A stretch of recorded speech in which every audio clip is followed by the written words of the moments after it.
Welcome to the Hudson Show. Coming up, if you could smell like any restaurant, which one would it be? Also, why some brides are choosing to bury sausage before the wedding. All that and more on the way next.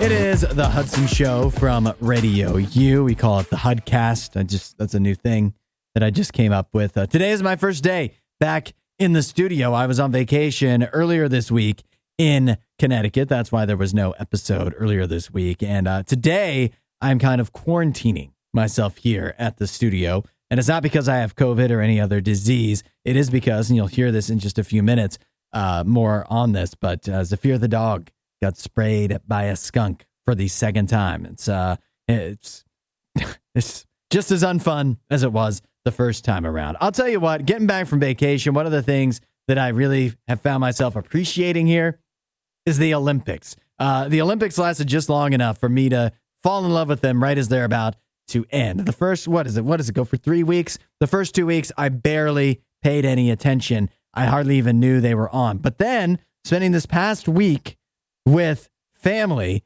the Olympics are an MVP if you're hanging out with family, because you can always have something on that you can kind of pay attention to, kind of not. It keeps the conversation flowing because you're watching sports nobody normally watches. And so you're like, wow, look at that. And you've got a rooting interest because most people are, the majority of us are going to cheer for the U.S. And so you've got that, even though you don't know who these people are. You're like, yeah, come on. He's got an American flag. That's all I need to know. I found myself really enjoying the Olympics for the past week. And now, of course, as of this recording, they are about to end. Talking about the Olympics, can I say too, real quick, about the basketball portion of the Olympics? Obviously, for me, Canada going down early, that was a big, I was upset about that, to be sure. Even after that, though, can I say, I think the officiating in the Olympics for the basketball has not been great. I don't like how I've been, and that's fairly neutral, especially after Canada eliminated, watching some of the semifinals and stuff. I just don't feel like the officials are doing great. Or maybe it's international basketball. Maybe they just have different rules that I'm not even aware of. I'll also say this: the United States just got that scare from Serbia in the semifinal, and some might think, well, that's going to be a wake-up call as they head into the final against France. Now they're going to really be on top of their game. I don't know.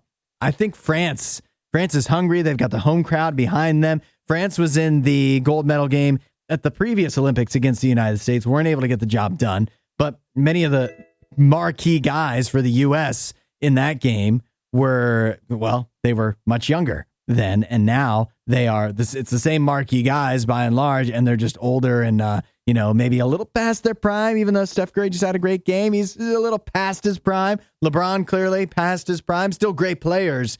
Whereas France, you know what they didn't have last time? Wembanyama. I feel like France might be able to scare the United States in the gold medal game. I'm just throwing this out there. It'll look stupid if France gets blown out by 40 points, but I like them to hang in there. I think they might be able to snatch that gold away from the U.S. The U.S. feels like they've been playing with fire throughout a lot of this tournament, except for that game against Brazil. But nevertheless, it's sad to see the Olympics go. I wish I would have caught on to them earlier. I think I could have had a lot of great memories if I was paying attention. So coming up, you'll hear about Zafir the dog getting skunked again. Nikki will also join the show about partway through. And this one will be a bit shorter since it's only stuff from one day. But then coming up next week, got a lot of food fights planned with Nene. It's going to be fun. And you can also check out Hudson RadioU on TikTok to see some of my highlights from my trip. I'll be posting those up there. I am glad today, and you should be glad even more so, that there's not a smellcast version of RadioU, something that I proposed in the past because normally I smell very good. I think the RadioU studios smell very good. I think a smellcast, it'd be a nice value add to you. But today would not be needed. I would need to turn it off because, yesterday, get back from my flight from Connecticut. It was an earlier flight, so kind of just spend the night chilling, hanging out, get a shower, preparing for the following day of work because, I get up so early. I like to shower the night before. It's my strategy. Get out of the shower. Get ready to take Zafira the dog before bed. And she comes back in the house. And what has she done? She has, for the second time now in her life, career, she found a skunk, tried to make a friend. And it, we all know how that goes, right? Now, if you don't know how it goes, you probably smelled skunk on the side of the road. Somebody hit it with a car or whatever. And a skunk spraying your dog or spraying you does not smell like the smell you smell on the side of the road. I mean, there's hints of it, but the dog getting sprayed by a skunk smell, when you're smelling it up close and fresh, it smells much more like a mix of actual feces, poop, probably like burnt tires, and then the worst weed you've ever smelled anybody smoking, and it won't go away. And so this is the second time, like I said, this has happened. The first time, it was a disaster. You could smell, we did not handle it well. We didn't notice at first, not because we couldn't smell it, but it's like she runs in the house. The first time this has happened years ago, and she had already gone inside the house and tracked the smell everywhere before we had done anything about it. This time, I caught it while she was still outside. So started the process outdoors, to try to keep the smell from getting on everything else that I own and love and cherish. I don't know how well that worked. I think it's better than last time, but last time, my house, every day I got home for 3 months, it smelled like skunk. I'm hoping that's not the case today. And what I'm also saying to you is, I don't know if I'm nose blind, I don't know how strong it is, but I hope that everyone else isn't going to be around the building today remarking about how much I smell like skunk. Fortunately, a lot of other people on vacation, so I guess this is a good day. If I was going to be a day to get sprayed by a skunk, today is the day. McDonald's is bringing back waves of nostalgia for many with the latest announcement that they made earlier this week, that they are going to have what they call the Collector's Meal. Launching on August 13th, the Collector's Meal will be your chance to go back in time and relive the glory days when McDonald's used to have collector's cups with meals like all the time. There's so many of them. Now, in this case, there's 6 brand new McDonald's collector's cups that you're going to be able to get as part of the Collector's Meal any time of day. The cups are going to be themed: 1, Barbie and Hot Wheels; 1 is Beanie Babies; 1 is Coca-Cola. I was looking at them. That one, to me, is the coolest looking.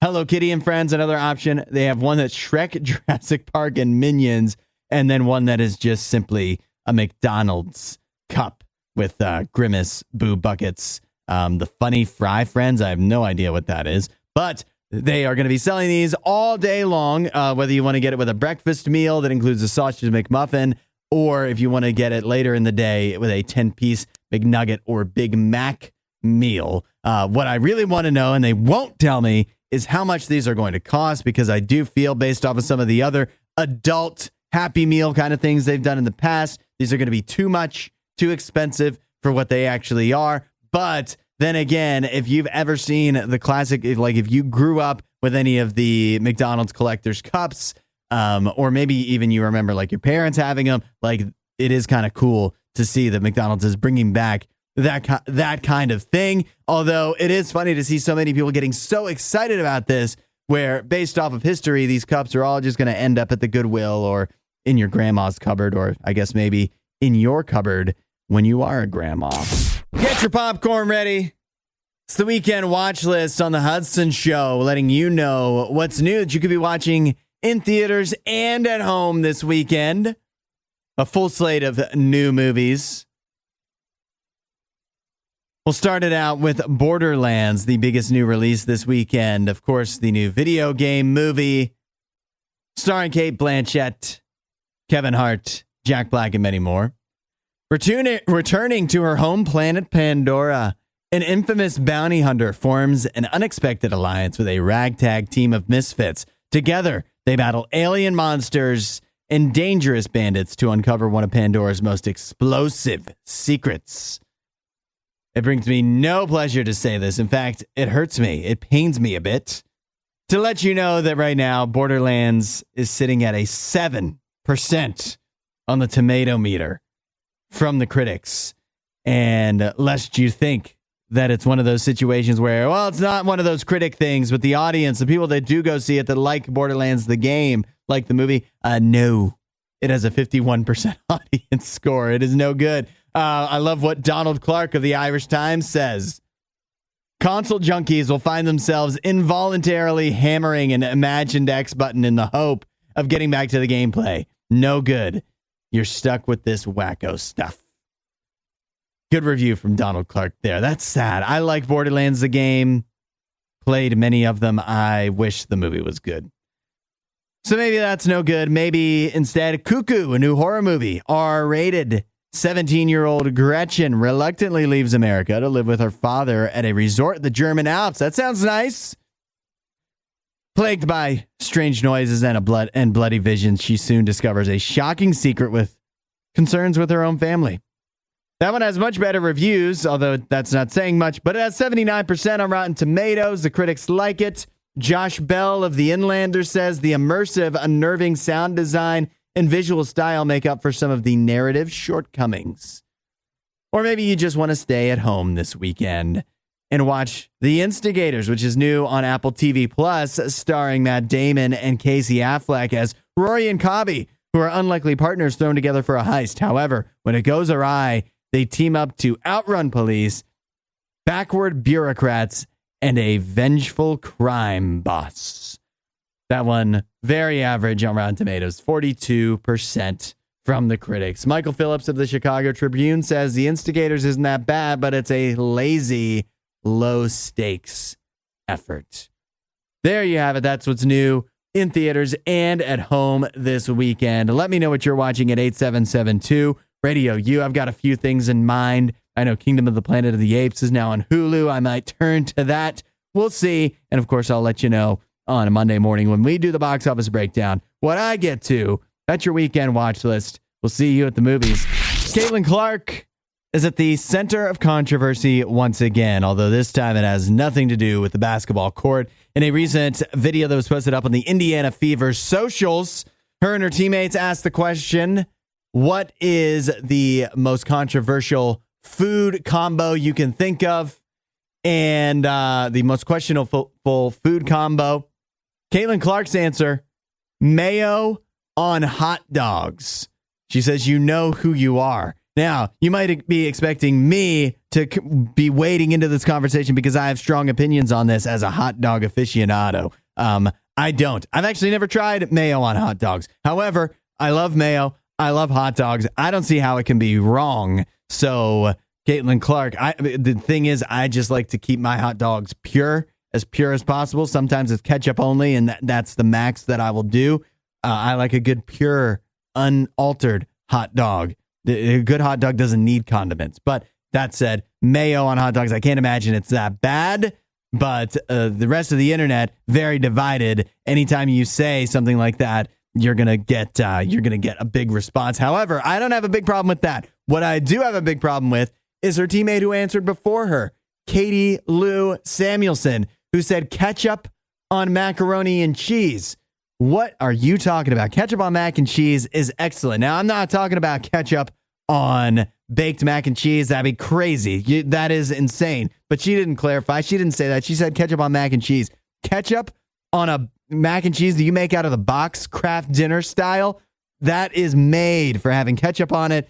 And if you think that's wrong, well, you're never going to be right. This is fun. Nikki is here. Good morning, Nikki. Good morning. Did you have a good time on your vacation this week? It was fantastic. Yeah, it was nice to get away again 2 weeks after I already got away. It was nice. It's nice to use all your vacation time so close together. I know you want to just make it all at one time, so it's fine. Yeah, but we'll see if I get any highlights posted up on the Hudson Show TikTok, of course. But something I've seen on TikTok, Nikki, do you know anybody who's buried a sausage before their wedding day? Is that a tradition? What is this? I don't know. I want to tread carefully with this. What is this? How far it goes back, but burying a sausage before your wedding day, I think it's a newer tradition. I don't know where the idea comes from, but the idea is that if you literally, this is brides going out in nature, and getting a sausage. You mean outside? Yeah, outdoors. Taking a sausage, like a link of sausage. Yeah. Digging a hole, burying it in the ground. And the reason is it's a superstition that's supposed to keep rain away on your wedding day. There's a lot to this. I mean, yeah, okay. Is this only if you're having an outdoor wedding as well? Because like if it's indoor, no one cares. Yeah, I mean, I guess, but isn't that still bad luck to have rain on your wedding day? Even if you're inside?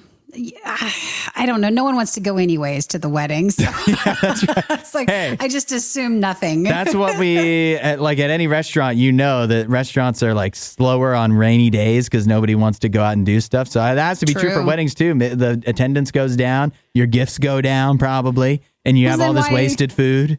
Let's say you had a big project coming up or like prom, something like, should we just bury the sausage, which just sounds dumb. Anytime you have a big event. Especially fine. I'll say it. When you say burying a sausage before your wedding day, come on. I know it's awful. I feel like it started as somebody making a nasty joke and then like one bride took it seriously. It's like, oh. Well, that's why I thought you would say like, oh, the groom is supposed to, but you mean like the bride is supposed to. That would be better. Well, I think if anything makes you feel better, because if you're getting married or if you have a big thing coming up, like everybody's just always nervous. And so you do what you can. So I guess this is it. And then you can find what animal will come and dig up the sausage. Yeah, that could be a fun treat. A raccoon, perhaps. I just feel like, as a hot dog, bratwurst, sausage connoisseur, enthusiast, I just feel like this is a waste of a lot of good sausage. People are burying chorizo. You don't do that.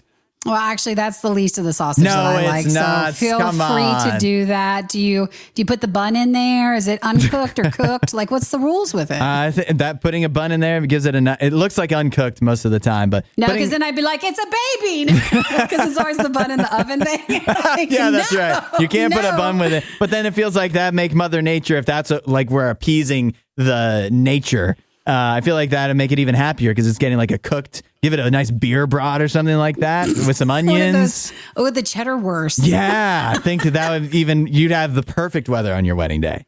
Well, I've not heard of this trend. This is new. And sometimes I think we all just run out of things, we don't have any more ideas. Well, as if there's not enough going on with your wedding day. You need to have one more thing, burying a sausage. You're like, please, quick me. I need something blue and I need a sausage. Please help me. The wedding checklist. Let me borrow it. Add that up. So I have it here. Your chance to look like a snack and smell like a snack. Auntie Anne's has announced that they are putting out their very own perfume. It's called Knead, as in like kneading dough. And they are actually selling this. It supposedly smells exactly like you just walked by an Auntie Anne's. Notes of buttery dough, salt, and a hint of sweetness. You can either get a 1 ounce bottle for $25 or a 3.4 ounce bottle for $45. That seems steep, but can you really put a price on smelling like Auntie Anne's all the time? And this is a real thing you're going to be able to buy starting on August 14th is when these will go on sale on the Auntie Anne's website. I love this idea because I love smelling Auntie Anne's. And so if someone close to me started smelling like Auntie Anne's all the time, I can only feel like that would be a benefit, except for the fact that it would constantly make me hungry for Auntie Anne's pretzels, which would be a bad thing. I mean, think about it. There's so many. You walk through a mall or an airport, or once I was lucky enough to be at a music festival that had an Auntie Anne's food truck. You smell that smell. So tempting. It's hard to resist. In fact, can I say this? When I was at that music festival, lots of music festivals, they have food trucks there, and you don't know what you're going to get. It's just like the food truck sometimes can be amazing. Sometimes though, you wind up paying $25 for a burger from a food truck at a festival, and it's just pathetically average. Auntie Anne's, you smell that smell, it's so much harder to resist something like that when you know what you're getting. If you go fork over the cash, it's going to be so good. Let me ask you this, and I mean this, 8772 RadioU. Name a restaurant you'd rather smell like than Auntie Anne's. Tell me a restaurant where you would rather have their perfume, their cologne, than Auntie Anne's. I'll wait. A new survey that's found that parents that have had their kids move back in after they were grown and move out, 85% happy, pleased, delighted, thrilled are some of the words that were used to describe how parents feel when their kids move back in, which is, may be surprising, but I think it goes to show. I think it's a good sign that the people that love you, like really love you, are always ready to take you back. Yeah, it might not be exactly convenient all the time for your parents to have you back in the house, but because they love you, they want to help you out, make things easier for you, and just because they like being around you, they are ready to have you back, even though so many of us, when you're 17, 18, getting ready, maybe this week, a lot of people starting college, you're so excited, so ready to be away from your parents, to be out on your own. And then sometimes you find yourself missing it. You find yourself thinking, man, I do wish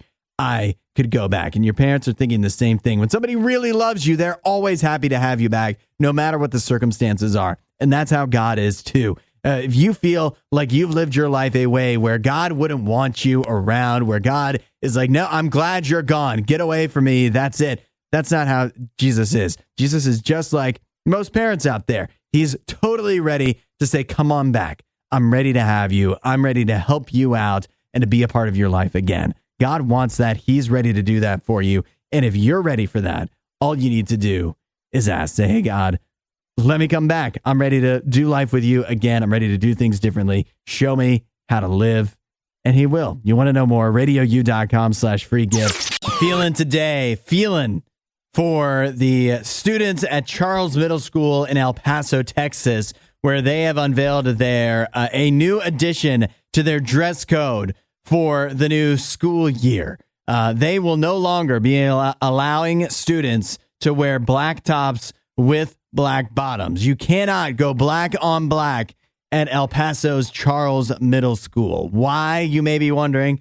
Well, this is straight from school principal Nick DeSantis, who says the look has become more associated with depression and mental health issues and or criminality rather than with happy and healthy kids ready to learn. Just so we're all on the same page here, that is actually an insane thing to say. First and foremost, wearing black clothes and black bottoms doesn't cause you to be depressed or have mental health issues or be a criminal. Secondly, if that were the case, or even if it is associated with those things as a school, wouldn't you want, isn't that actually helpful? It's like, he started wearing all black. We can now see that he is depressed. Let's get him some help. We can see he's doing criminal things. Let's get him some help. If that were true, and I think all can probably agree, maybe you're more likely to be depressed if you're wearing black clothes. But I think you're wearing black clothes because you're showing that's your way of expressing your depression. You're letting other people know that's one way of letting. It's just a crazy thing that, we don't want our kids getting depressed. You know what's making them depressed? It's the black clothes they're wearing. It's absolutely insane way of thinking. Nene would be so upset by this. I don't think he'd be kicked out of school. Thanks for listening to The Hudson Show. Please don't forget to rate and review the podcast.